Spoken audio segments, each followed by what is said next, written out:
So hey guys, how are you all? Welcome to. So we are back with a brand new movie on what if Naruto and Sango have a cute baby in Secret City, but before we start, be sure to subscribe to our channel and like this video. Now let's begin the story. I go by the name Yugito these days. Yugito of Kumogakure. But that's not my real name. Of course, if I did use my real name, people would get curious and suspicious and start asking questions. My real name is Sango, and though I'm human, I'm well over 200 years old. Well, was human is more like it. No, wait, I'm human again now. They took Karara from me. My two-tailed demon cat. My family inheritance, she'd been in my family forever. She's the last of her kind and I'm the last of my bloodline.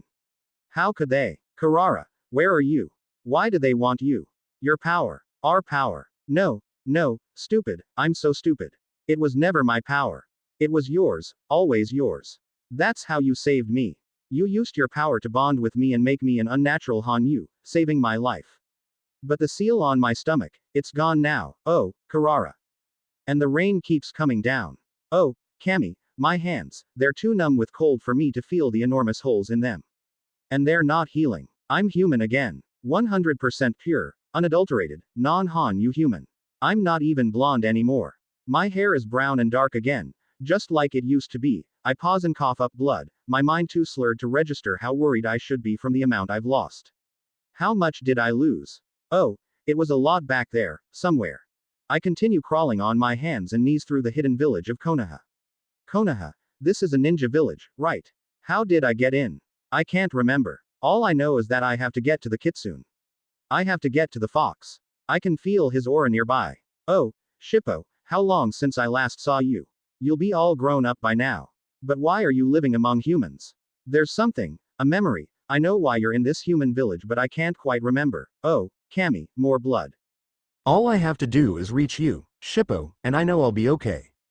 What are these? Oh, right, they're called stairs. My eyes, oh Kami, everything's so blurred. Is it all from the rain? I can't tell. I tilt my head up. I feel you, Shippo. You're right behind this door. It's so hard to pull myself up. I'm leaning against the door on my knees. It's so hard to breathe. It's so hard to raise my fist to knock. Shippo, I want to see you again. I can't wait to see you. Karara, they took her away. The Akatsuki took her away. Help me get her back. Shippo, I know you can help me. Moroku can't help me anymore. He's dead. He died a long time ago. I don't know if Kagome and Inuyasha are alive. They're probably dead too. They can't help me. Moroku, that pervert. Oh, Kami, it was so long ago and yet I still miss him. I never got to bear his children. Shippo, is that you? I feel you coming closer. You heard me knocking. Oh, thank you, Kami. I was so scared I was too weak for you to hear me. What's that other aura around you? Who is that? I don't care. Just open the door and help me get Karara back. Oh, the door's moving. Will I be able to stay upright without its support? Oh my gosh, I can. I look up. Wait, no, who's this? I don't have the wrong house. I can't have the wrong house. You're not Shippo, though. You have blonde hair and blue eyes and you're wearing orange. You're not Shippo. Shippo has reddish brown hair and green eyes. I can't help it. I begin to cry. Where is Shippo? I want Shippo. He's the only one that can help me get Karara back. Oh, man, who are you? What happened to you? Miss, are you okay? You're covered in blood. The boy who is not Shippo asks, leaning down to me. What a stupid question. Weird, he kind of sounds like Shippo, though. Why? That aura. Shippo. Shippo, are you stuck in this boy? Are you stuck inside this boy just like Karara was stuck inside me? I cough again, right onto the boy's orange jacket. Now there's red all over it. Oh, no, I've lost too much blood. The boy looks alarmed and he's saying something but I can't hear him. I'm going to faint. No, I can't faint. Shippo, they took Karara away. I can't escape. The darkness is coming for me. I can't die. I have to save Karara. They might hurt her. No escape. I feel myself falling to the ground and into darkness. There's something. I can hear something. People talking. Oh, they went away. Where am I? How did I get here? I'm lying in a bed. I can feel the sheets. How long since I slept in a bed? It has to have been decades. Karara. I snap my eyes open and sit up. Shippo, where did you go? You have to help me save Karara. Good to see you've finally woken up, says a strange male voice. I look to the side and see a tall, silver-haired man with a mask standing against a wall. That's a hospital wall, right? I've never been in a hospital before. I only have memories of what Kagome told me about them to go on. Where am I? I ask. He looks up from his little orange book and meets my eyes. He has one of his eyes covered. I can't see much of his face. I wonder why. You are in Konoha Hospital. Naruto found you outside his apartment, half dead, and brought you here. You've been asleep for about 3 days, if you're wondering. He turns a page. I stare blankly at the cover of his orange book. It says, Make Out Paradise. Oh, Kami, another pervert. Pervert. Oh, no. That reminds me of Moroku. Oh, Moroku, I'm sorry I hit you so much. I'd give just about anything now to feel you touch my backside again. No, stop. Don't think about that. I haven't cried in years and I can't start now. I've got nothing to cry about. Wait, yes I do. Karara. Someone's coming to the door. I recognize that aura. Shippo, you're here. You're really here, I found you. The door opens and there's that blonde boy in orange again, but I don't care. He has Shippo. I know he does. My entire family wasn't the world's best demon slayers for nothing. I don't care what he looks like. I know Shippo is a part of this boy. Against my better judgment, I leap out of bed and up to this boy. My legs are too weak. Right, I lost too much blood. I fall to my knees and grab him around the middle. My hands scream with pain, but I ignore them. He looks shocked but manages to put on a smile for me. He has a nice smile. Good to see you're okay, miss. Are you feeling better? He asks me. Shippo, you have to help me. I say desperately. Karara, they took Karara away. We have to get her back. Shippo, they took Karara away from me. The boy looks confused. Even the masked man manages to look puzzled and lowers his hentai book. Miss, I'm not Shippo, whoever he is. My name is Naruto.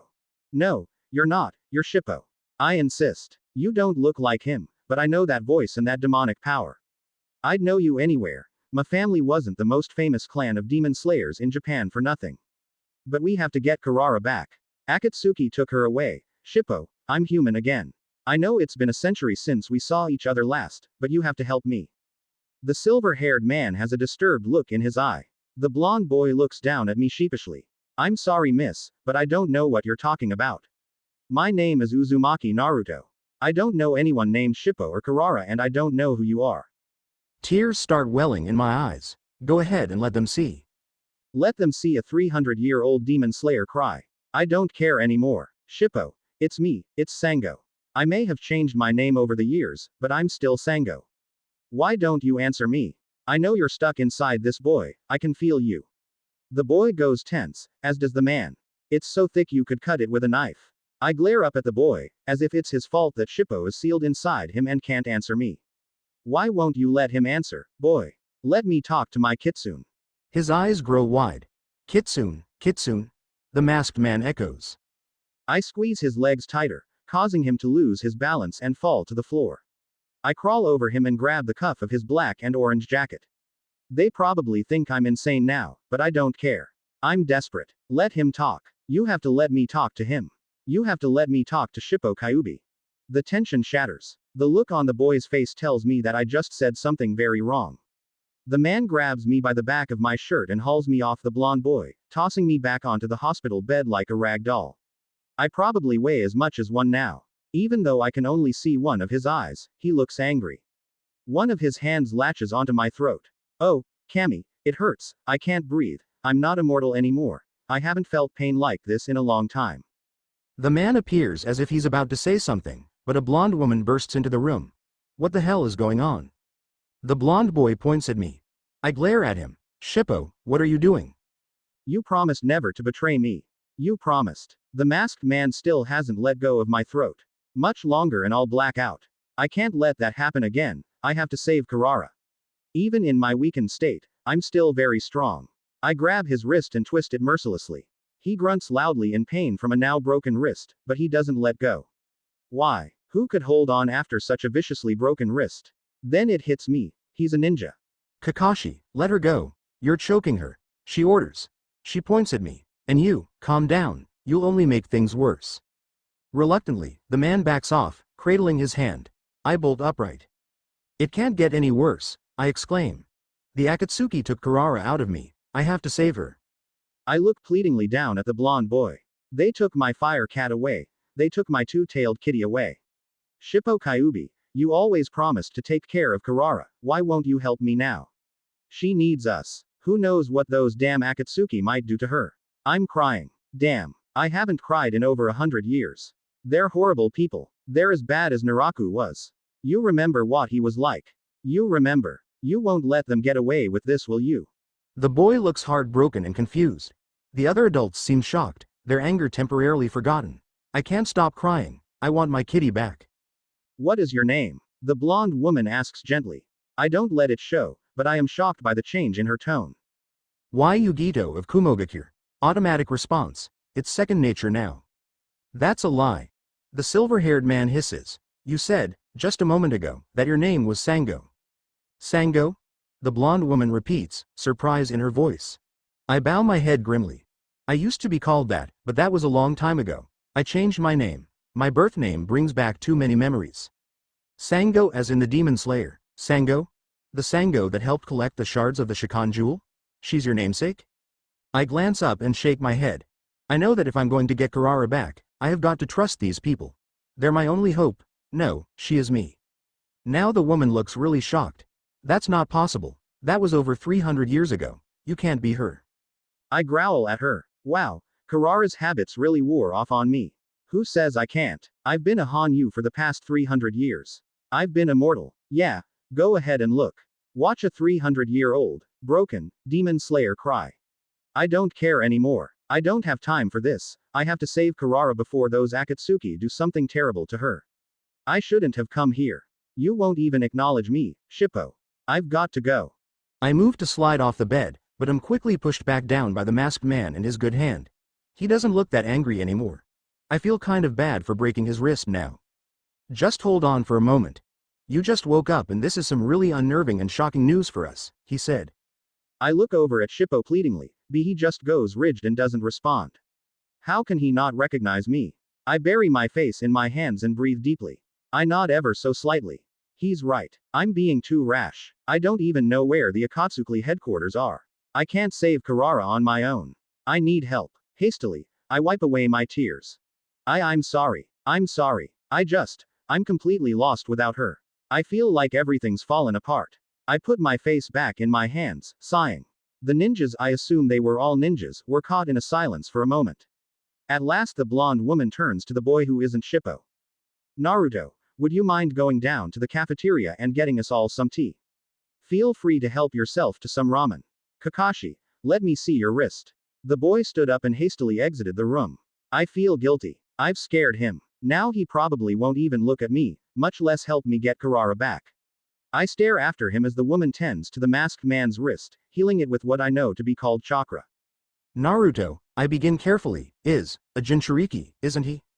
The blonde woman looks over at me, and nods. I hold my elbows and stare at the wall, too ashamed to say anything more. Usually, I wouldn't care about such emotions, but now that Karara is gone, my entire demeanor has crumbled. This is going to take some getting used to.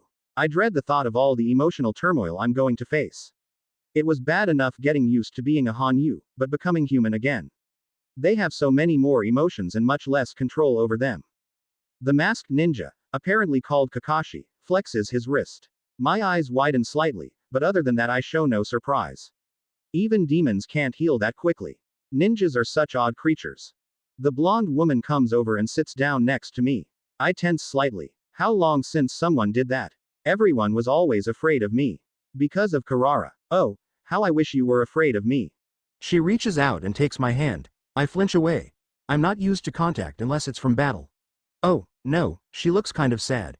Great, now I feel bad again. Stupid human emotions. Sorry, I say, forcing myself to relax. I'm not used to being around people. She nods. So, do you prefer to be called Sango or Yugito? Yugito. I say surely. No one can call me by my real name anymore. Shippo is the only one I'll allow to do that. Okay, Yugito. You claim to be a 300-year-old woman who was once called Sango. The same Sango of the Shikan jewel. Do you mind telling us how you and Karara were sealed together? And how Akatsuki removed her from your body? I narrow my eyes at her. Those are personal memories, Personal thoughts, she doesn't need to know about them. Why should I tell you?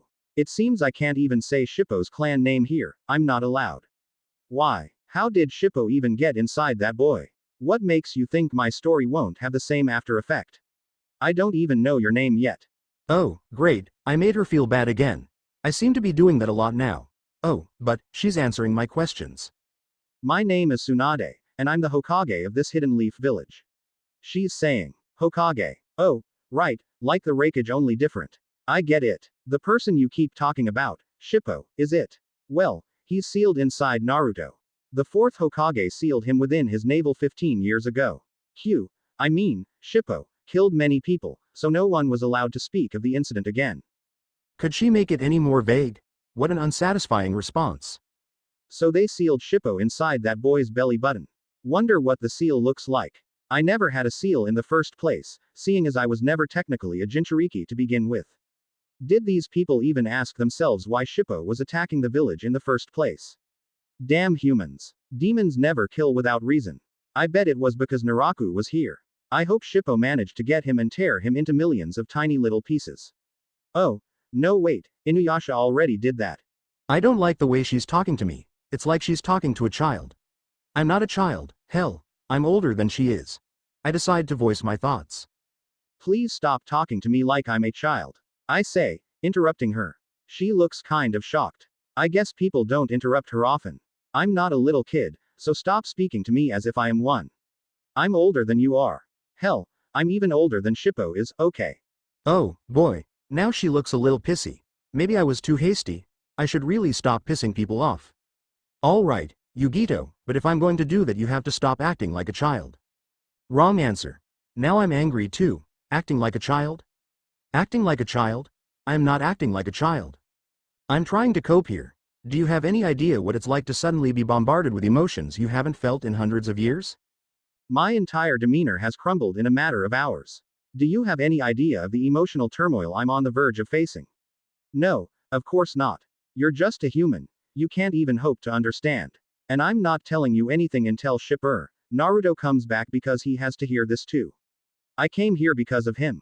Does he trust you? How do I know I can trust you? Oh, Cammy, mood swings. Now it's really falling apart. Oh, geez, they probably think I'm even more nuts now. Stupid human emotions. I miss Moroku. Naruto walks back into the room, carrying a tray with 3 cups of tea on it. He looks nervous and is eyeing me suspiciously. I feel terrible. I was too thoughtless when confronting him. Now he's afraid of me. Oh, Naruto, I'm so sorry. He hastily puts the tray in Tsunade's lap. Here. He mumbles shortly before giving me a nervous glance and heading back to the door. Wait, Naruto, please. I cry out, extending a hand toward him. He stops, his hand on the door handle, and looks back at me. I cup my hands to my chest and lower my eyes. I'm sorry I frightened you. I didn't mean to. I'm just desperate and I've lost a lot of blood. I'm not thinking clearly. I understand if you never want to see me again. The last thing I want to do is make you uncomfortable. I'm sorry. I don't have the courage to meet his eyes, so I stare at the floor. He'll never accept me. He's just going to laugh or not say anything at all, I'm sure. That's okay, miss. I understand. No hard feelings, okay? I look up immediately, surprise taking over my features. He's smiling at me, really? Yeah, he exclaims, sitting the other side of me. You've been through a lot, I can relate. Besides, I can never hold a grudge for very long. Let me introduce myself. I'm Uzumaki Naruto and I'm going to be the greatest ninja ever. He points to the blonde woman. That's Tsunade Ba-chan. She looks angry that he called her that. I can't help but wonder why. Lastly, he points to the masked ninja, and this is Kakashi-sensei. Suddenly, the blonde woman hit Naruto on the head. I'm not old, she yells.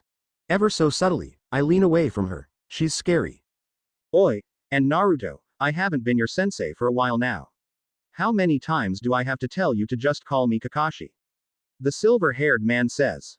Naruto just rubs his sore head and grins. He smiles just like a fox. I like it. His smell drifts into my nose. Hey, I know that smell. Gosh, I missed it too.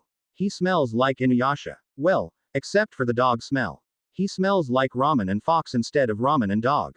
But the ramen smell is still there. I can't help but giggle at this. Naruto turns to me questioningly. What's so funny? He asks me. I look at him, still giggling. You smell just like Inuyasha. I exclaim. I smile at him softly. I missed that smell. What smell? I giggle again. Ramen. The boy brightens up like a candle. I love ramen, he tells me. The two other adults in the room roll their eyes. I wonder, oh, what's he doing? Still talking. Geez, he loves ramen that much. That restaurant must be good. He likes that flavor, huh? Okay. Still talking. Has he even taken a breath yet? Man, I thought Inuyasha was obsessed with the stuff. Where's the off button on this kid? Is he turning blue? Breathe, kid, breathe. Shut up. Somebody turn this thing off. Stupid mood swings. I shake his shoulder.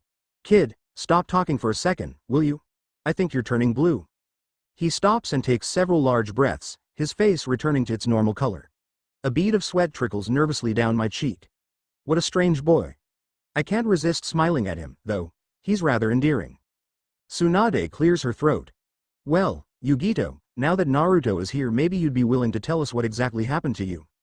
My mood sobers quickly and I press my lips together, looking down at my wounded hands in my lap.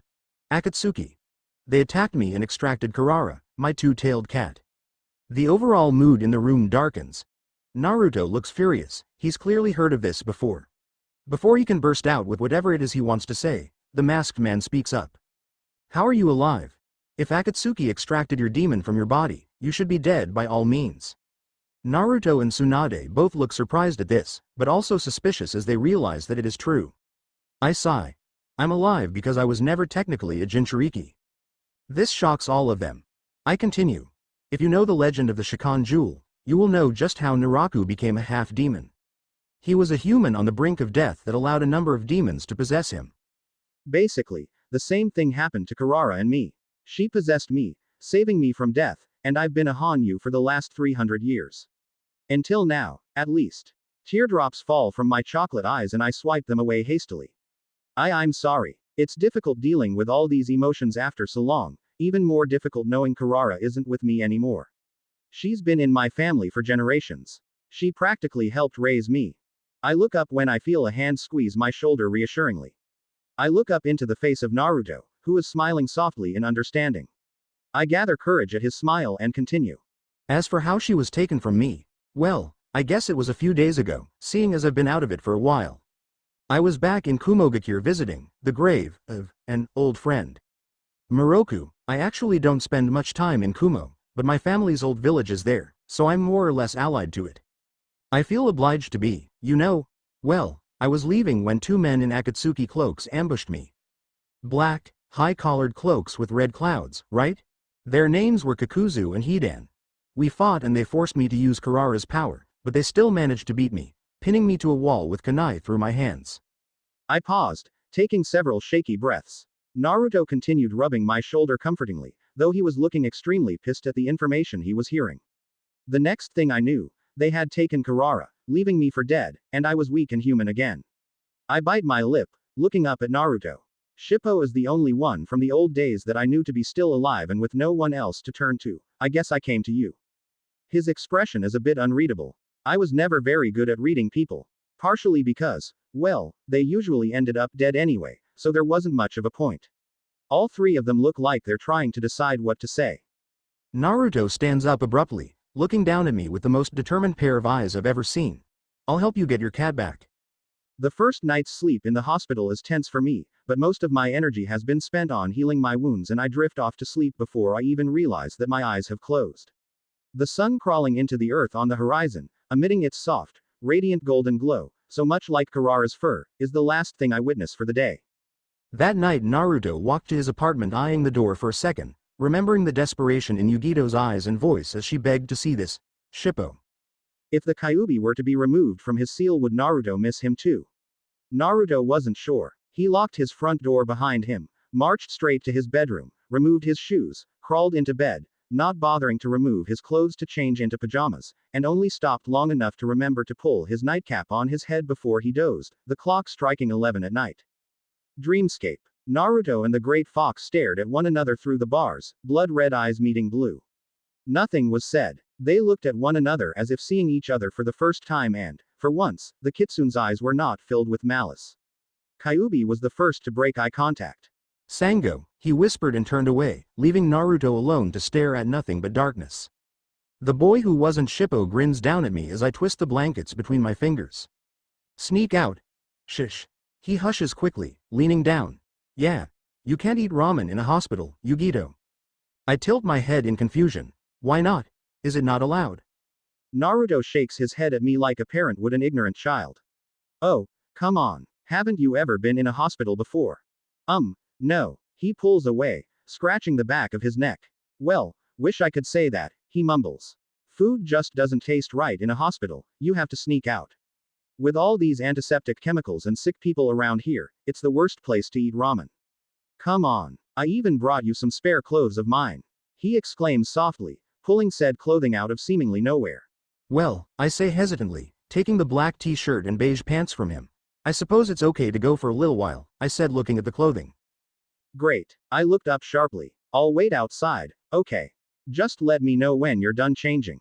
He gives me a short wave before walking out, closing the door behind him with a wink. I chew on my bottom lip and look down at the clothes in my hands. Oh, boy, sneak out in Naruto's clothes. If I said I'd done something like this before, I wouldn't be lying, but it's not something I've done regularly. It was once, just once, and I wasn't sneaking out of a hospital. It was actually Kagura sneaking me out of Naraku's hideout. In other words, it was a very, very long time ago. Nevertheless, I carefully remove my hospital gown and slip the shirt over my head. The clothing is soft and comforting on my skin. And it smells like ramen. When it comes to his shorts, though, I twist my face in discomfort. It wasn't that they're uncomfortable, it's just that they need to be buttoned. I swallow thickly, a blush covering my cheeks as I stand, holding the shorts to my waist and walk over to the door. My eyes burn. I feel so pathetic. I can't even button a pair of pants. Naruto. The door opens abruptly and I stumble back as the blonde boy strides in. Ready? Hey, Yugito. What's wrong? Are you crying? He's by my side in an instant. Hands on my shoulders in a comforting gesture.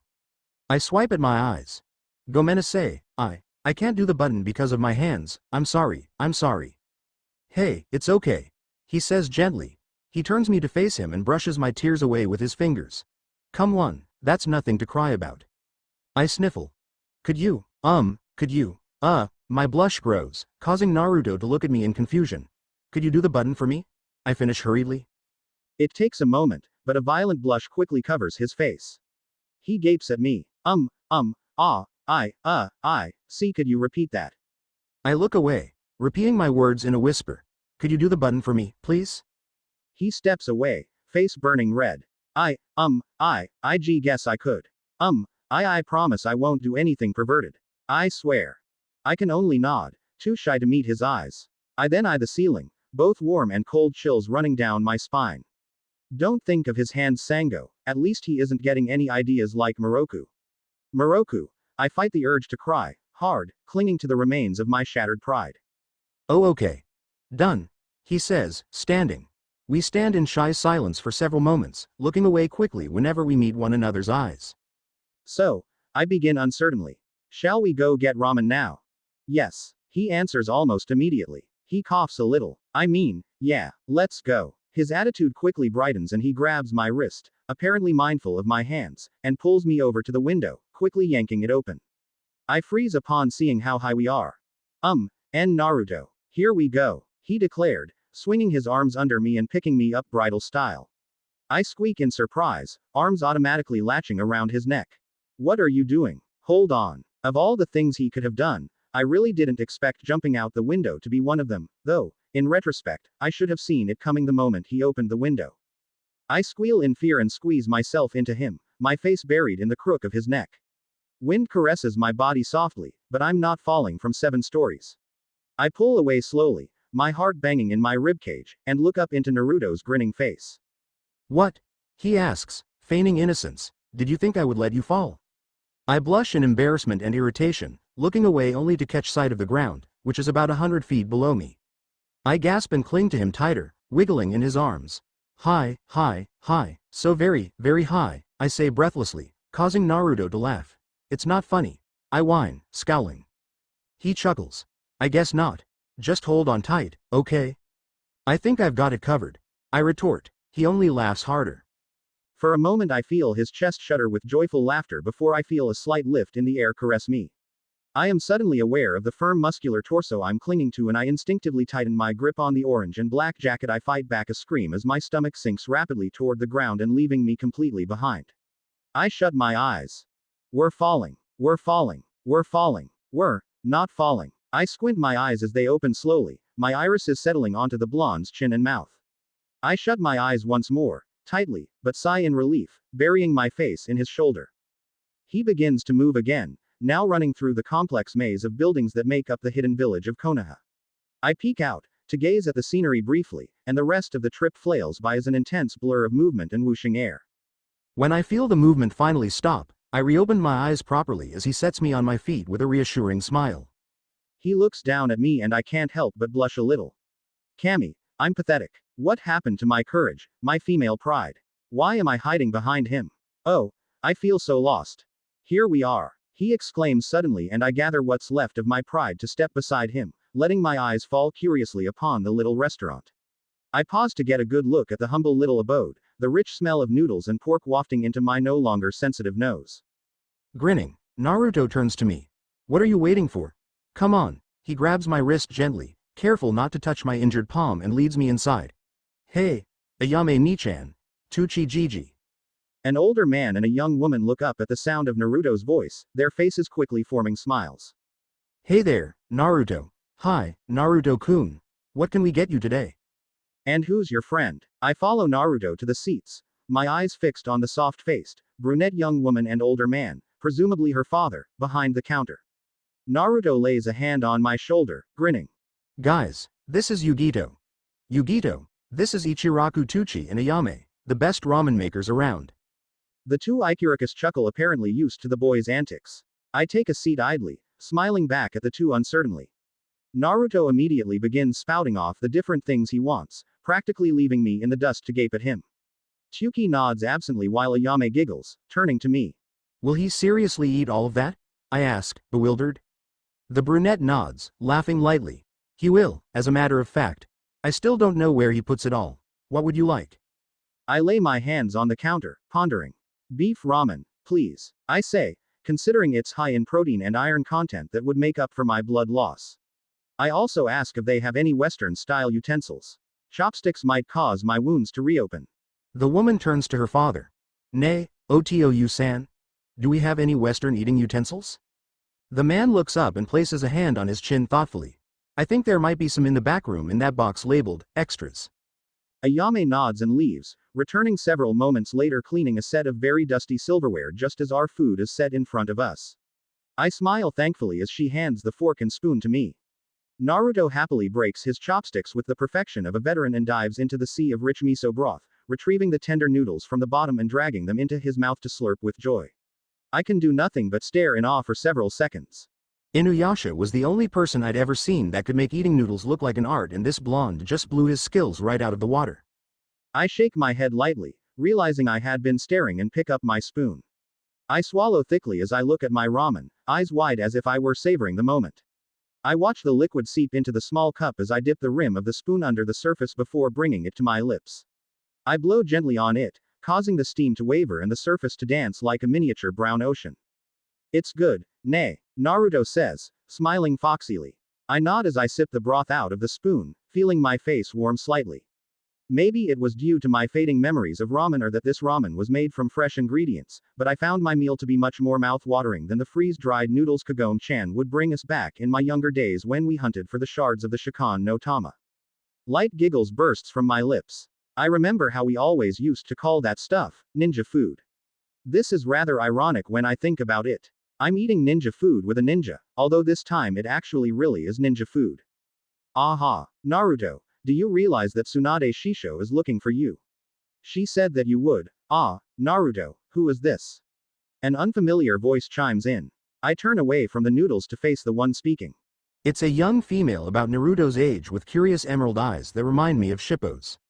She is dressed in a sleeveless red shirt that zips up the front and black shorts that reach above her knees and pale pink flaps that cover her hips like a skirt, though they are longer than Kagome-chan's old school uniform. Tied to her hips are pouches that contain unseen equipment. Gloves grace her hands and a red headband tied above her bangs reveals her kunoichi status. However, what really catches my attention is that fact that her hair is not a color I have seen on humans before, they're vivid pink. Sakura-chan. Naruto yelps before laughing nervously, his hand positioned on the back of his head. Yugito, this is my teammate, Sakura. Sakura-chan, this is Yugito. Hello. Nice to meet you. Sakura replies. I freeze for a moment before remembering my manners. Pleasure to meet you as well, Sakura-san. I bow my head lightly from my seat. Ugly, have you seen Dick Les yet? Another voice, this time male, calls out. He sounds nearby. Ah, there you are. Dick Les. Ugly. Sigh. What did I tell you about that nickname? Naruto exclaims, frowning irritably. I watch him, half expecting the blonde to turn and hit the other boy on the head like Inuyasha would do to Shippo. However, Naruto only stands and turns to face the owner of the voice with a scowl. Sai is a pale young man that's maybe a year or two older than Naruto, though he is shorter me by a good couple of inches and has short black hair framing his eerily pale features. He wears a black shirt that exposes his narrow, almost feminine midriff and the mandatory shinobi pants, which hang just below his hips. A katana is sheathed onto his back. On his face lingers a borderline fake smile that seems to try to work its way to being natural. His eyes, although somewhat dull, seem to show a slightly friendly glimmer to them, though it appears somewhat forced and difficult to manage. On his forehead, just like Naruto, is the Konoha Hite 8. There you are. Tsunade-sama is angry at you for sneaking a patient out of the hospital and I was wondering, Dick Les, why? He looks over at me, as though measuring me on a datasheet before coming to a hypothesis. I have to say, Dick Les, if you are on a date you might want to wait until. It's not like that. Naruto splutters. A myriad of emotions wash over me and I place a hand on my forehead, feeling my face heat up uncharacteristically. I'm not getting a fever, am I? She just wanted to try some ramen, and I didn't think that takeout ramen would be best in a hospital full of sick people. I breathe slowly as I listen to their banter. In a strange sort of way, Sakura reminds me of Kagome while Naruto is stuck somewhere between Inuyasha and Shippo. Sai is a little hard to place, though his pale, emotionless features remind me of Kana a bit. Just thinking of my old friends causes a pang to rise in my chest and I slump a little as gloomy thoughts invade my mind. Oh, Kami-sama, how I miss them. Oi, girl, why are you crying? I hear Sai inquire. I look up at him with puzzlement before reaching up to touch me moistened cheeks. Is that what I should call you? Crybaby. A crybaby. A crybaby. I'm no crybaby.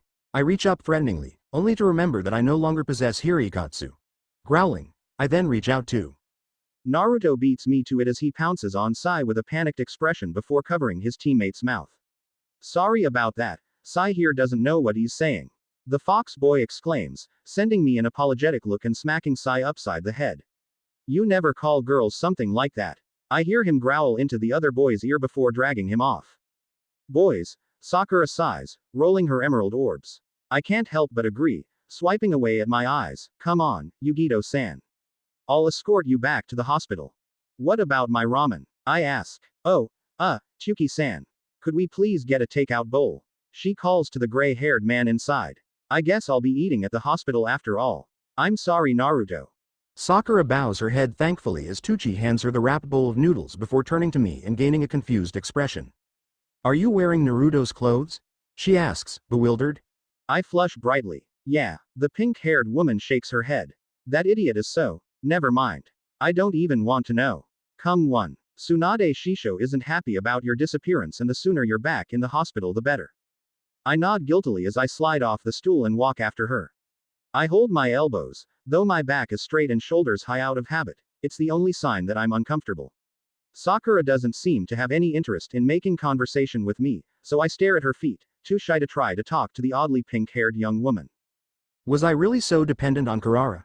I know I had needed her in order to simply be alive, but for me to crumble like this, and to such an extent, when Kurara was I were still joined in one body, I wasn't nearly as emotional. I wouldn't break down into hysterics at the thought of my old friends, and I had moved on from Moroku. However, now it seems that my mentality has set back to the last time I was human. Hanyu callousness no longer seems to apply. All those years I'd spent as an immortal appear to have been taken away, but my friends haven't come back. Was this how Inuyasha felt every new moon? I swallow thickly and grasp the clothing over my heart. I feel ill and empty. I vaguely wonder this is what Kagura felt each time Naraku squeezed her beating heart in the palm of his hand. It feels like ice is flowing through my blood, and I'm left with a very lonely feeling. I pause as Sakura and I come to the entrance to the hospital and hot tears fill my eyes. The smell of bandages and healing ointments is one I thought I'd long forgotten, but I do remember, and it brings old memories to the front of my mind unwittingly. I remember how Kagome would always bandage everyone so well after a battle, putting aside her own needs for others, no matter what. How well she took care of us all. Her cooking, her smile, even her funny little accent that was a result of her being from a different time. Sakura looks back at me. Yugito-san. My energy leaves me beaten by the effort to stem the emotional turmoil that has run amok inside. I can't help it. I break down. Ah! I wail, falling to my knees. I clutch my head briefly, but am forced to pull away at the pain that sprouts in my palms. My mind automatically blocks out the rest of the world as I fall into the dark abyss that Karara left behind. Why did I have to be the only one that was immortal? Why couldn't I have died along with them? Why couldn't I have been able to pass through the well too? They left me. Each and every one of them. They left me alone. Why? Was I not good enough to be their friend, companion, or family? Someone tugs on my arm, but I only cry harder, shying away to curl into a ball. Kagome was like the sister my mother miscarried. Inuyasha, a close cousin-in-law, Shippo, a beloved nephew, Moroku, the lover I watched from afar, but never had the courage to confront. Even Kagura had a certain amount of emotional value to me. And now, Karara, the last link I had to the past, was gone. Why? Why the hell did they have to leave me behind? All alone. Kagome and Inuyasha left to live in Kagome's era, the well ceiling behind them. Moroku died. Kagura was absorbed into Naraku before we destroyed him. Kohaku died when the jewel shard was removed from his back. And Shippo grew up and left to find adventure and power. I sense a warm, red demonic aura approaching me. It is familiar and comforting. It is enough to pull me out of my mind and I push myself to my feet desperately, running toward that oh so familiar person. I hear some muffled exclamations, but I don't care. Tears blur my vision, making it all but impossible to see straight, but I continue forward as if that figure of orange and black is the only thing keeping me alive. Shippo. I cry, launching myself into the uncertain arms of the figure. I embrace him with all the strength I can muster, my hands clutching at the folds of fabric on his back, and tear-stained face pressed into his firm chest. It takes a moment, but his arms soon wrap around me in return and my legs give out, pulling us both to the ground on our knees. Don't you leave me too, I whisper between sobs, half screaming. They all left me behind, don't you leave me all alone again too. The figure says something to me, but I'm too distraught to be able to tell what it is. I feel fingers start to weave themselves through my hair, and I stiffen momentarily before giving into the touch, relaxing and sobbing harshly into his torso. I think my hands have begun bleeding again, but I cannot tell, nor do I care. His touch, the human contact I've been deprived of for so many long years, is soothing, calming, and so welcome. I shiver with bitter joy and hug tighter before I feel his arms pick me up and gently carry me away, still wrapped around me like a warm blanket on a frost winter morning. My feet turn slightly to feel the arms and torso of my beloved Kitsune drape around me like a shawl and my arms cling to it tightly. It is the source of life for me right now. My eyes begin to droop, but I still follow the direction the living blanket provides and eventually realize we're in my hospital room. I feel the cool, soft fabric and mattress come up to meet with me as I drift off to sleep, still hanging on to my Kitsune in all his orange and black glory. I'm ignorant to the looks we are receiving from the hospital staff and Sakura. The familiar figure by my side is currently the very center of my universe. A comforting feeling overcomes my suddenly exhausted form and I drift off into the comforting darkness, his arm still held tight in my grip. Naruto gently stroked the chocolate-haired woman's hand as she fell asleep crying. Yugito's hands, the bandages starting to stain red with blood, clung to his arm for dear life, her face nuzzled into his shoulder. She whimpered and snuggled closer to him, her breathing slowing to a steady, calm rhythm. Shippo, she murmured, barely loud enough for him to hear. He entwined his fingers in her hair, azure eyes softening. Yar, Tsunade sighed, walking to the other side of the hospital bed. I swear, Naruto, sometimes. What did I do? He asked, frowning. How about sneaking her out of the hospital without my permission, Gaki? The Godem snapped. Naruto flinched slightly, but held firm. Oi, I was just taking her out for some ramen. We were coming right back. Sai, standing in the doorway, tilted his head. Oh, so you were on a date after all? And not like that, Teme, Naruto exclaimed, blushing. He was distracted when Yugito shifted in her sleep and he turned his gaze upon her. She's my friend, sigh, so shut the hell up. The other boy blinked and tilted his head in wonder. He still did not fully understand the concepts of emotions. Sakura walked up to the bed, standing beside her Shisho to look upon Yugito's sleeping face. Who exactly is she? I know you make friends quickly, Naruto, but I haven't known you to become actual friends with someone in such a short amount of time. And judging from the records I went over this morning, she's a foreigner. Naruto glanced up at the pink-haired young woman, his form stiffening slightly, and briefly locked gazes with Tsunade. The unspoken interaction between the two blondes was not lost on the young medic Nin. The fox boy pressed his lips together, looking back down at Yugito and stroked the chocolate-haired woman's soft, bandaged hand. I don't think it's be a good idea to tell you without her permission, Sakura-chan. She showed up on my doorstep the other night, looking for someone precious to her. She thought I was him. Shippo. She screamed that name. Naruto sighed. That's her business, Sakura-chan. The pinkette huffed lightly, but nodded. As curious as she was, she shouldn't pry into strangers' private life. Sakura-senpai, called a male voice. They all turned to the doorway to a young, brown-haired apprentice medic standing in the hallway. He fidgeted with the clipboard in his hands. Ah, sorry to interrupt, senpai, Hokage-sama, but Ryuzuki-san is asking for you again. Sakura suppressed a groan. Please tell me he's not trying to propose to me again. Just thinking of the senile old man gave her a migraine. The other medic shifted nervously. I do not know, senpai. I was just sent down to fetch you.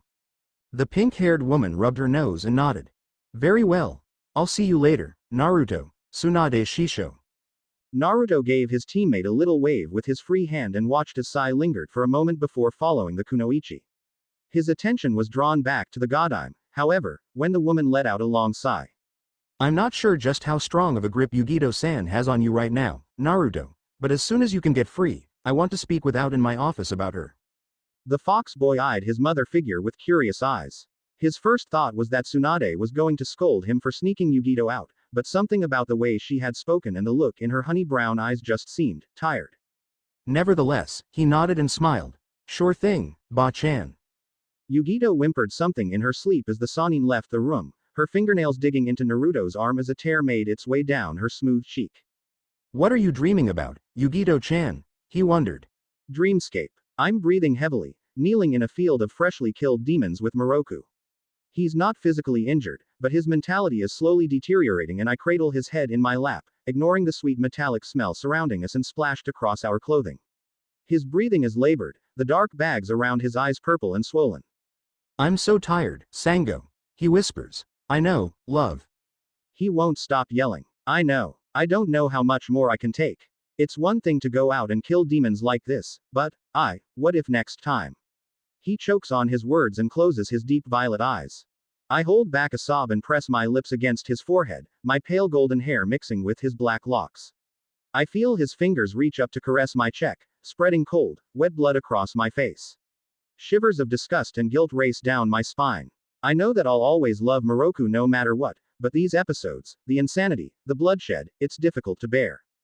I'm so sorry, Sango. I know, you don't have to stay with me. I know. You can leave me if you want to, I know. I've become a monster. I know, Sango. I want to die. My tears fall, hot and stinging, and a broken sob escapes from the core of my throat, I know.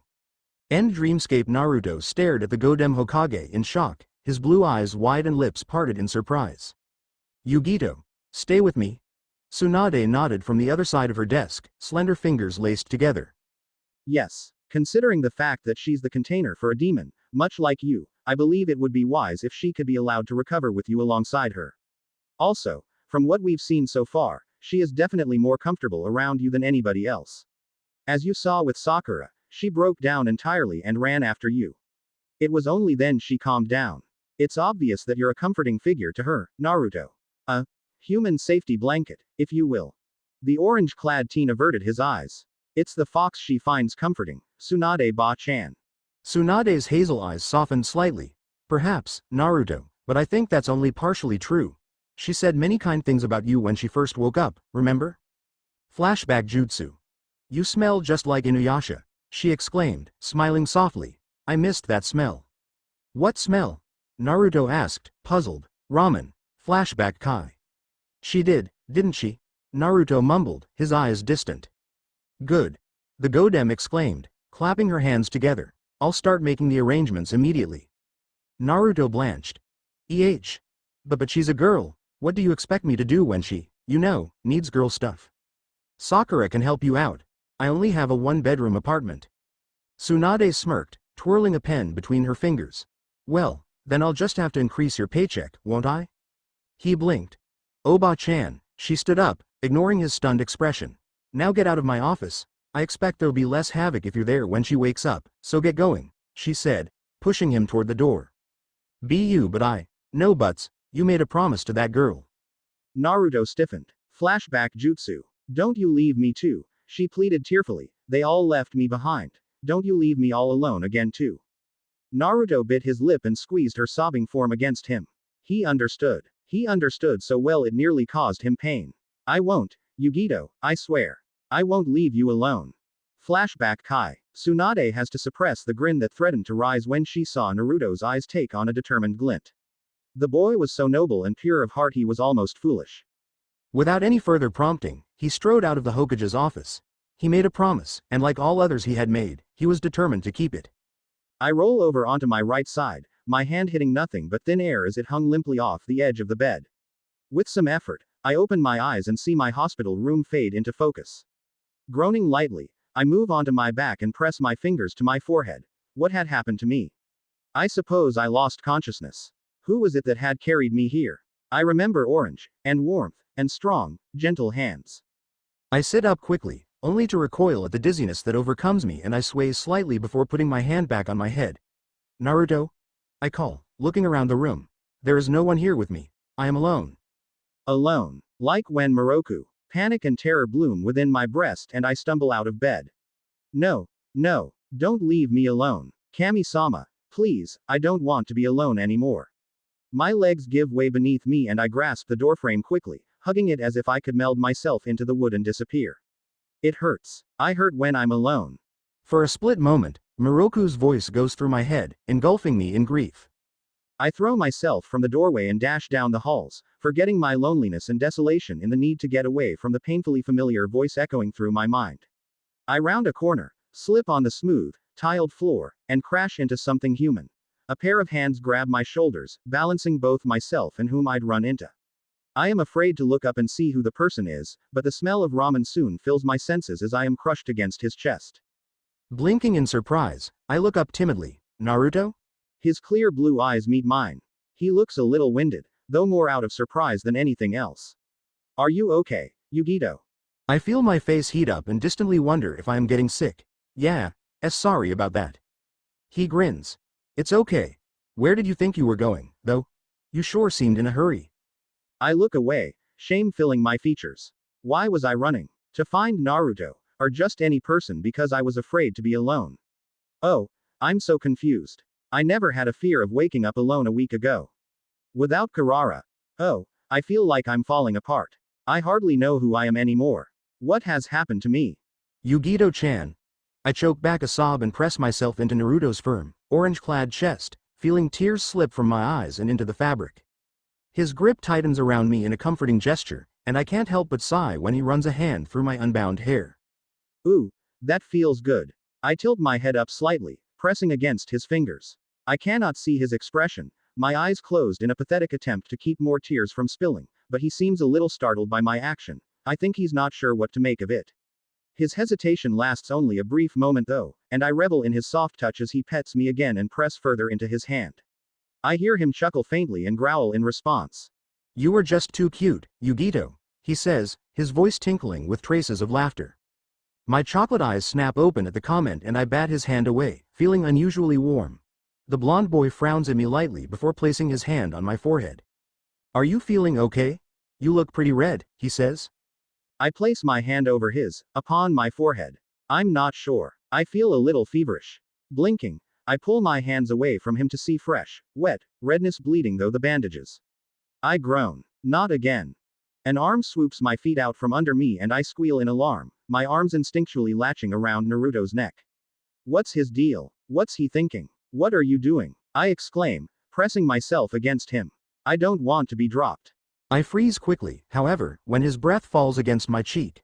Don't worry, Yugito. He assures me, grinning, we're just going back to your room. You shouldn't walk around too much if you're feeling sick. I nod as he begins walking. Why do I find him so comforting? He's so warm. I like being warm. It's not cold like when I crawled to this village in the rain. Or cold like Kohaku. Naruto is warm and alive, not dead. It's been many years since I've been this close to another living person. I think I should probably feel somewhat nostalgic about that, but I feel very warm and content, like some empty part of me is filling up. His heartbeat thrums in my ear and I reluctantly let go as he sets me on the bed. He smiles down at me, but I can't help but sense that he seems troubled by something. I tilt my head. Is something bothering you? He sighs, though his smile doesn't completely fade, and places a hand on the back of his neck. Well, sort of. Tsunade Bachan thinks you should move in with me once you're out of the hospital. I blink at the rush of words. Really? His shoulders relax. I guess he's gained confidence since I haven't outright refused him. Yeah, she thinks that we would able to relate to one another and also, since we get along pretty well, it'd be better for you to be around someone you're familiar with. You're okay with it? I nod and a smile creeps over my features. Naruto turns a little red for some reason. I hope I'm not getting him sick too. Yes, I'd like that. Very much. I follow Naruto and sigh down the street as they lead me to Naruto's apartment, my new home. Home, the word sounds strange to me after all these years. Naruto and Sai are bickering about something or other. Everything is going over my head, time and time again, but I can't say I particularly care. I forgot what it's like to travel in a group of people. It's nice. Naruto's insistent arguing and pride is just like Inuyasha's, though Sai possesses Shippo's naivete and the euphemisms of Moroku, a strange, but somewhat amusing combination. I stop at the thought of my lost friends, hot water collecting along the frills of my eyelashes. Frustrated, I shake them away, scowling at the self-pity. Yugito, are you okay? Naruto's voice splits through my unhappy thoughts and I look up at him inhaling deeply. His eyes are blue and bright, far too bright and honest to be Moroku's, and the wrong color to be either Inuyasha or Shippo. I swallow lightly and nod, the corners of my lips beginning to curl. I am being foolish, comparing him to my old companions. Naruto is Naruto and nobody else. I shouldn't expect him to be. Content with my response, he grins and returns to the conversation at hand. I still do not know, Naruto-kun, with an outfit like that I still say. Sai begins only to be swiftly cut off. They've got to be pajamas, after all, didn't you say the guy was in bed when you woke him up? The blonde barks back. Still, those clothes quite clearly imply that the man is of the uke type, according to what I've read. Uke. I wonder curiously. What's an uke? Sai. Shut up. I don't need those disgusting images. Naruto exclaims, slapping his hands over his ears in emphasis. The bridge of his nose is heavily dusted with bright pink and I feel my own cheeks heat up, feeling his embarrassment. So, I begin unsurely. What's an uke? Naruto freezes in mid-step, looking at me with silent horror. I begin to wonder just what it was I have asked, but before I can say anything more, Naruto is behind me, his large, calloused hands covering my ears firmly. Shame on you, Sai. He exclaims furiously, corrupting a pair of virgin ears. Grabbing my wrist firmly, Naruto marches away, dragging me along with him. I resist the urge to raise an eyebrow at the fellow Jinchuriki's antics. Virgin ears. Me. I would hardly claim that someone who spent years in Moroku's company to have anything virgin, least of all ears. The man asked every woman he came across to bear his child and never stopped groping me with his cursed hand. Nevertheless, I don't voice these thoughts. I doubt there's something Naruto will be interested in hearing, and I don't particularly wish to recall those memories. Glancing behind us, I see Sai following. I suppose he doesn't have much else to do. Naruto slows down once Sai is a good distance behind us, but I can honestly say that I'm surprised he hasn't let go of my hand. I suppose he hasn't noticed, but I don't mind. His hand is warm. Softly, I squeeze a little tighter. A familiar patch of sidewalk, an odd V-shaped crack spiking through the concrete, catches my eye and my step falters for a brief moment. I know where we are. Broken memories of that night skitter through my mind. The freezing rain, my throbbing hands, and the blood. Some parts of the pavement are scrubbed, erasing the trails of blood that I had left behind nights ago. I close my eyes and shudder when a tear escapes the confines of my eye. I still remember, clearly, crawling desperately across the ground, numb and vomiting blood before reaching Shippo and fainting into Naruto's arms. Bitter hatred curls in my gut and I recognize the feeling as one similar to when Naraku had my clan slaughtered. I had felt grief and hopelessness at first, but that had eventually evolved into scorn and hatred. In the back of my mind, I wondered if I would have lost all sense of companionship and decency if I hadn't met Inuyasha. I probably would have convinced myself that only I could kill Naraku and that other people would have slowed me down. I suppress a snort at the ridiculous thought. Akatsuki will pay for taking Karara from me. I will regain my strength, Hanyu or not, and I will get Karara back from them. I will. Yugito. Naruto's voice brings me back to reality again and I turn my eyes onto him, feeling a strange pang of disappointment when I see that his hand is no longer holding mine. He has his hands on the lock of his door, key turned. I tilt my head and feel my fingers along the wood, firm and lightly stained by a formerly bloody handprint. I settle my hand over the mark, falling back into my mind. However, before any more thoughts can fly across my mind, I find myself enveloped in Naruto's arms, my nose pressed against his chest and his arms firm and reassuring against my back. We'll beat the Akatsuki, Yugito. For sure. I smile and close my eyes, savoring his warmth and taking courage from his words. Before I can respond or hug him back though, he is gone, back to unlocking his door. The reason why makes itself apparent in the form of a tactless, black-haired boy named Sai. What's wrong, Dickless? Can't you even open the lock on your own door? Sai. I beat Naruto to the punch, quite literally, and sent the pale boy face first into the floor. So rude, I remark, crossing my arms, is it really that hard to at least be courteous? Naruto is gaping at me, his door half open, and I blush and scuff my toe against the ground. Maybe I was too hasty in hitting him. But I really can't stand people who insult those I consider my friends. Naruto clears his throat loudly. Shall we go in? He says. I nod, holding my hands in front of me. Yeah, sorry, I just don't like people who insult my friends. I mumble, too shy to meet his eyes. To my shock, however, the blonde starts laughing. Don't worry about it, Yugito. Sai's used to being hit by now. You should see when Sakura-chan hits him with that insane strength of hers. I don't think he realizes he has scooted back an extra 6 inches from me, and for some reason, I don't feel hurt by that notion. Only this time, she didn't smile. Sai mutters, pulling himself slowly off the ground. I'll keep that in mind. Later, crybaby. Dickless, have fun tonight. It was then Sai decided to make his exit. Have fun tonight. Naruto and I blush while he exclaims in protest. I just discovered how interesting the floor can be. Wow, what intense wooden detail. Those grains look like a duck. Well, I suppose I should give you the grand tour of the place, even if it's only for this one night. Naruto begins, once he has calmed down. Grabbing my wrist, he pulls me into the apartment. This is the kitchen. He points at a small kitchenette with a table with 2 chairs. I look around and notice he has a few potted plants and the room is a light, comfortable, simple tan color. I feel warm thinking of how that suits him. And this is the bathroom. My curiosity sparks as I begin exploring each room with my eyes, like a small kitten in a new territory. Haha, me, a kitten. I inhale deeply as we walked along, taking in the blossoming scents of spring when Naruto slides a window open. So that's my place, it's not much, but it's home. Naruto finishes. Walking into the kitchenette, he pulls out a kettle and 2 packs of instant ramen. So enough about me, what about you? I mean, all I know is that you know the Kyuubi, his name is Shippo, and you knew this guy named Inuyasha, who seems to like ramen. But that's it, so what do you like? What do you dislike? And what was your life like? The kettle is filled with water and set on the small stove set to boil. My past, I murmur. Well, it's certainly not a short story. Naruto smiles at me, chuckling softly. It's not as if I've got anywhere else to be. He says with a light-hearted shrug. He nudges his shoulder against mine. Come on, I wanna hear this. I'll tell you my life story.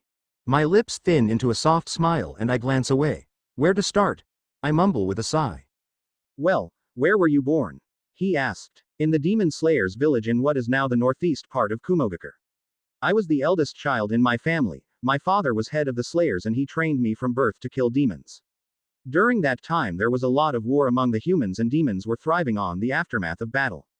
And before I knew it, I was telling stories of growing up with Kohaku and Karara, and other children of the Slayers village. I even felt brave enough to tell him about Naraku and what happened to the village. I even told him about how I met Inuyasha, Kagome-chan, Shippo, and I even mentioned Moroku. The words fell from my lips surprisingly easily, and as my 300-year-old story unfolded, I felt as if a burden was lifted my shoulders. I'd never actually told anybody about my life before, and for the first time, I realized just how old I've become. I stroked the prayer beads wrapped around my wrist affectionately, glad that the hospital people didn't throw away my belongings. I don't know what I would have done if I lost Moroku's beads. I consider them to be my most precious belonging. I close my eyes, a content smile on my lips. Moroku's sacred beads have always chased away my nightmares and sad feelings. Hopefully, I can sleep peacefully tonight. I turn back to Naruto and begin telling him about the time we rescued a village from an evil yokai that impersonated a water goddess. Naruto laughs and tells me about the time he impersonated a classmate of his and the trouble it got him into. I laugh and begin to yawn.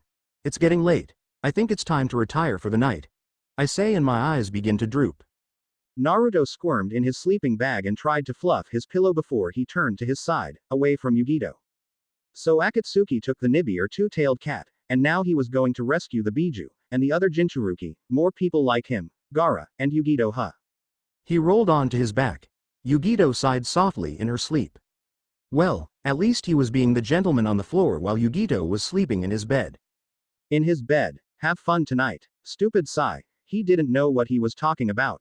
Maybe the pale-faced jerk just read a girl's magazine about slumber parties and was not talking about say. Naruto smacked his forehead repeatedly, trying to get rid of the thoughts that raided his mind. There was no need to think perverted things about Yugito. Okay, so she was a girl and she was in his bed. There was nothing perverted about a girl being in his bed, and he wasn't thinking perverted things about the girl in his bed. Ero Sennin would think perverted things about a girl in his bed, but Naruto certainly wasn't Ero Sennin and therefore wasn't thinking perverted things about the girl in his bed. He groaned into his pillow, his index finger waving around wildly as he scolded himself. Okay, maybe he should stop thinking. Wasn't there a pressure point in the back of the neck that will put him to sleep? Automatically Naruto's hand darted to his neck and began poking around his neck until he found it at the base of his neck and squeezed hard. Dreamscape Naruto sat up and rubbed the back of his neck. Okay, maybe the neck pinch wasn't such a good idea. It was then he noticed that he was sitting in water. He looked around and recognized the walls and the plumbing. He wasn't in his bedroom anymore. There was a low growl coming from his right. Knowing who it was, Naruto sighed and decided to find out what the fox wanted. As Naruto walked along the pipes, the fox seemed to sense his approach. The growl changed from one of usual anger and rage to one of impatience. All right. Stupid fox, what do you want? Naruto exclaimed as he walked into the room containing the Kyuubi's cage. Let's get something straight, Ninjin. I don't like you, or any other human for that matter, and you don't like me. The giant nine-tailed fox snarled from his enclosure. What about Yugito? Why don't you hate her? Naruto said with a sudden epiphany. Sango is different, boy, and things were different back then. Don't assume to know the details of my past. Naruto crossed his arms, muttering under his breath, damn grouchy bastard. Kyuubi growled, causing the room to shudder. Hold your tongue. I brought you here for a reason and you will listen willingly or I will use force. The blonde eyed the demon curiously. That'll depend on what I'm supposed to listen to. The fox growled again, but sat back on his haunches. You promised Sango that you would help her save Kurara, and I'll be damned if I'm left out of things. I have a deal for you. Naruto couldn't say he wasn't interested now. A deal? He narrowed his eyes suspiciously. What kind of deal? Don't look at me like that or I'll rip your face off. Whatever it is you're thinking, it's way off. Akatsuki is gathering all 9 Biju for some twisted experiment. As it is, they possess several demons, including Kurara and Hachi. Who's Hachi? Don't interrupt. Hachi is the tanuki that was sealed inside your red-haired friend. Gaara, you mean Shukaku. Stop interrupting. Damn it. Ninjin, as I was saying, they possess several demons, and I have a good idea of exactly which demons they are. This human behavior is unacceptable and I will not tolerate it any longer. The great Kitsune paused, the next words being a great blow to his pride. I am willing to give you the power you need to free my comrades and destroy Akatsuki, without the pleasant side effect of me fighting for dominance. Naruto gaped in silence for several seconds. You're serious? Kyuubi grunted, looking away. What's the catch? What do you get out of this? The fox shifted its shoulders. First off, you have to become a Han. You don't look at me like that. Let me explain. You can't even use a third of my power without doing extensive damage to yourself, and every time you use my chakra your life grows shorter. As of right now, you're not going to live to see your 40th birthday, kid. Become a Hanyu and you won't have to worry about that. In exchange, I want you to take care of Sango and let me share your senses. So I can hear and see and feel, and taste, everything that you do. Naruto blinked. He hadn't been expecting that. Okay, I can kind of understand Sango, and I'll think about the whole Hanyu thing, but why do you want to share my senses? The demon frowned. Sharing your senses is the closest I can get to the outside world without forcibly taking control of you, and I also haven't tasted. He broke off into mumbles. What was that? Naruto asked, raising an eyebrow. There were more grumbles before the kitsune managed to swallow his pride. I haven't tasted chocolate in decades, okay? Naruto stared, and stared, and stared, then he burst out laughing. It's not funny, you worthless meat monkey. Kyuubi growled angrily, glaring with a fury that could have melted all of Snow Country to a quivering puddle. Ha, ha, are you kidding me? Naruto guffawed, holding his sides. The great, evil, Kyuubi no Yuko has a soft spot for chocolate. Ha, ha, ha. Kyuubi growled angrily, a red glow covering his body, and slowly began to shrink. Naruto failed to notice as he howled with laughter. His chuckles were cut off, however, when a clawed hand shot out from between the bars and latched onto his throat. Kami, damn it, shut up already. The transformed kitsune snapped. Naruto blinked as he found himself staring into a pair of incredible emerald eyes, framed by feathery locks of auburn hair. It would have been a, dare he think it, beautiful face had it not been scowling, pale skin crumpled in fury. Kyuubi, or should it be Shippo now, snorted at the blonde's expression and threw him back, watching as Naruto stumbled back into the water. Ninjin. He spat, crossing his arms. Naruto shook the water out of his hair and looked up at the kitsune with wide eyes. Of all the things he imagined Kyuubi might look like in human form, this wasn't what he had in mind. The fox didn't look too much older than him, maybe 19 or 20 years old, and was surprisingly short, only a few inches taller than Naruto himself. Feathery, auburn hair was pulled back into a long ponytail that nearly reached his waist, stray bangs framing his sharply angled, fair-skinned face. Bright emerald eyes glimmered with icy flames, offsetting the turquoise haori and russet fur vest. A red hamaka hung over his legs, which resembled natural fox feet. He was very slim too, his body well made for stealth and agility. A cream-colored tail twitched behind him, surprisingly puffy looking.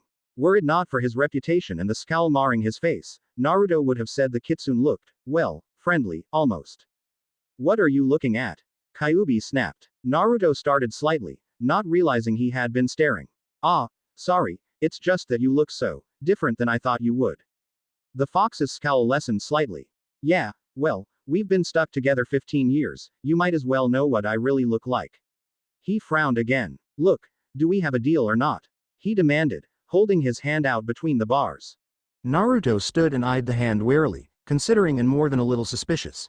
Finally, he took a deep breath and stepped forward, grasping the demon's hand and shaking it firmly.